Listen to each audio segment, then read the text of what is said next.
ഞങ്ങൾ ചെയ്തത് കേട്ടാൽ ഞെട്ടും. ഞങ്ങൾ ചെയ്തത് കേട്ടാൽ നിങ്ങൾ ഞെട്ടും. എന്തിനാ അമ്മ ഇവിടെ മുംബൈയിലേക്ക് വന്നേ? എന്റെ ഫ്ലൈ ഇല്ലേ? എന്റെ ഫ്ലൈ കാണാൻ വന്നത്. ഓ എന്താ സംഭവം പറ കേക്കട്ടെ. അതോ എന്നെ കയറ് വെച്ച് കെട്ടിയിടാൻ വന്നതാണ്. എന്തോ കുത്തി പറയുന്ന പോലെ എനിക്ക് ഫീൽ ചെയ്യുന്നുണ്ട് കേട്ടോ. കുത്തിയില്ലല്ലോ, കുത്താൻ പോണല്ലേ ഉള്ളൂ. അത് ഓൾറെഡി ഉണ്ടല്ലോ. കയറ് മാത്രല്ല കുറച്ച് പുല്ലും സാധനങ്ങളൊക്കെ കൊണ്ടുവന്നിട്ടുണ്ട്. പശുവിനെ പോലെ സൈഡിൽ കെട്ടിയിടും. അതുമായിട്ട് എനിക്ക് ഇട്ടൊന്ന് വെച്ചതാണല്ലോ. എന്റെ സ്വഭാവം അങ്ങനെ, ഞാൻ വെക്കുമ്പോ എല്ലാവർക്കും ഇട്ടൊന്ന് കൊള്ളും. തീറ്റ കാലിത്തീറ്റ മറ്റേ പഴങ്കഞ്ഞി മറ്റേ എല്ലാം കൊണ്ടുവന്നിട്ടുണ്ട്. എന്നെ നാറ്റിക്കരുത്. നാറ്റിക്കില്ല ആകെ നാറിയിരിക്കില്ലേ പിന്നെന്തോ. അമ്മ അനിയന് സൈഡിൽ പിടിച്ച് കെട്ടിയിടും. ഇത് വടി കൊടുത്ത് അടി വാങ്ങുന്ന പരിപാടിയാണല്ലോ ബാബു.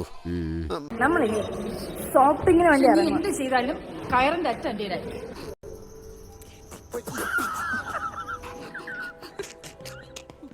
കയറ് വെട്ടി കളയില്ല. നമ്മൾ കയറിന് വേണ്ടി കയർ ബാൻഡ് വരെ എന്റെ അമ്മ എടുത്തിട്ടുണ്ട് കയറിന് വേണ്ടി. വേദനിക്കണോട്ടോ, മനസ്സ് വേദനിക്കണു. ഇനി അമ്മേനെ കയറിടേണ്ടി വരും. ഇനി അമ്മേനെ കയറിടണം. അമ്മ സ്കേർട്ട് ഇട്ടു.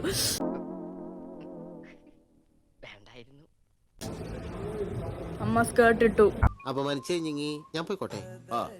അപമാനത്തിന് തന്നെ അപമാനമാണ് നീ. ജനുവലി സാർ തലയൊക്കെ ഇവിടെ ഇങ്ങനെ വേദനിക്കുന്നു കയറ് കിട്ടാത്തോണ്ട്.